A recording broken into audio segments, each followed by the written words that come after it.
Assalamu alaikum guys, and welcome to another episode of Smile to Jannah Beach Edition. Let's jump into the facts first, yeah? And the facts are, in the Hamline University in the United States of America, a lecturer showed two pictures of the Prophet upsetting students, yeah? She was an arts professor by the name of Erica Lopez Prater. I would say that the name is very apt here because what she did was very pratty indeed. Lol. And then as a consequence of this, I rate the university because it came time for her contract to be renewed and they refused. So now she's got to find a new job, mate. Now let's deal with how the mainstream media reacted to all this, yeah? Firstly, they said her academic freedom has been violated, mate. Oh no, not the academic freedom, but let's have a look at Professor David Miller. Yes, what about his academic freedom? Because he was fired for upsetting the sentiments of the Zionists. What about the academic freedom of Jessie Sander? Oh yes, she was a Jewish teacher and she was fired for saying, yeah, I'm anti-Zionist. And let's not forget recently, Kenneth Ross. Oh yes, he was the head of Human Rights Watch. He was refused a fellowship at Harvard University. What about these guys, mate? No academic freedom there. And then the mainstream media saying She got fired. she didn't get fired. Her contract just did not get renewed. And then get this, the university is getting death threats for getting rid of that professor. Whoa, whoa, whoa, whoa, whoa. That's not very progressive, liberal and free. That sounds like liberal extremism to me. And let's also see these Muslim organizations. Oh yes, the people that are saying, No, you don't have to do that, mate, yeah? let's see who you guys are, yeah? The first ones, you got Muslim Vibe. Yeah, Muslim Vibe. Okay, we see you. And then we've got MPAC. I was quite surprised with these guys. They are the Muslim Public Affairs Council. I don't know what's going on there, mate. And then, of course, the Daily Mail referenced a liberal professor. What? Let me tell you how liberal she is. She goes, in Pakistan, I'm an ex-Muslim. Here, in America, I'm a Muslim.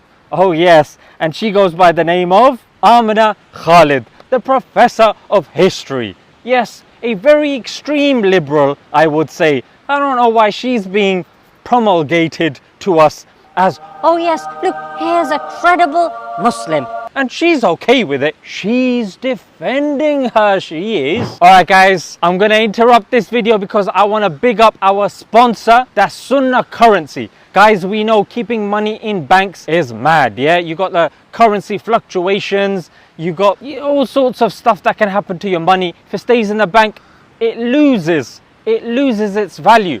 The best thing, and now with all this electronic system, you know what's going to happen? You're going to go to the bank, sorry, because you don't meet the credit score, you haven't been obeying the government, therefore you can't access your money. What are you going to do then? You know what I'm saying? A lot of things are becoming digital. So as a safety option, I would suggest get some gold coins, because gold coins, guys, is never going to go out of fashion. It's the best way to preserve your wealth. Buy some gold coins. Preserve that wealth for a rainy day in case something happens, and you can go anywhere and utilize gold. Gold doesn't go out of fashion, paper does. You can just print paper, mate, but gold actually has value. Now let's get back to the video. And you know what she goes? She goes, why did the university pander to the extremist view?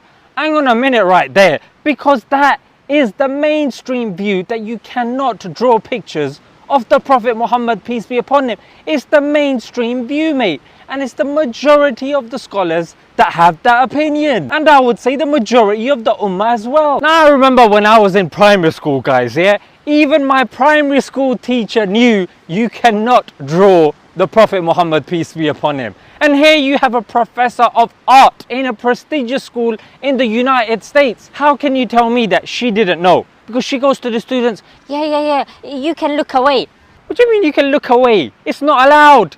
It's alienating the Muslim students. And some of the Muslim students complained because it's weird. Like, why would you do that? This teacher, amongst pretty much all the professors that are in these universities, have to take special care of their LGBTQ students and their pronouns. Yes, because it's going to offend them and they can even lose their job as well. Like Jordan Peterson, he was all over the mainstream media. Initially, when he just started getting famous, it was because of these pronoun debates. So guys, let's not get swept into this self-hating, colonized mindset. No, it's okay, it's okay. No, don't accept anything that goes against something that's mainstream against Islam. Use academia, use intelligence, don't use violence, of course follow the law and all that good stuff, mate. But don't be amongst those people that are saying, No, it's all right, mate. It's all right.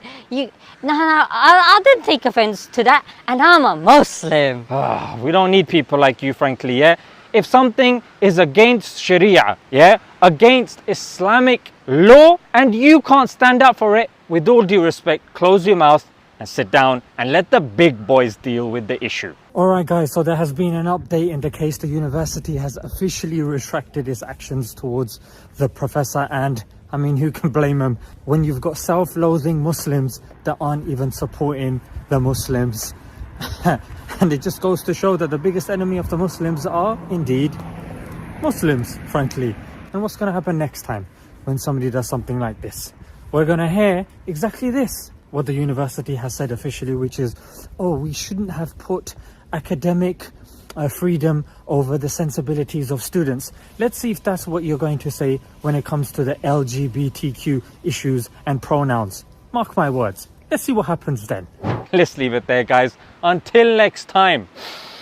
Assalamu alaikum.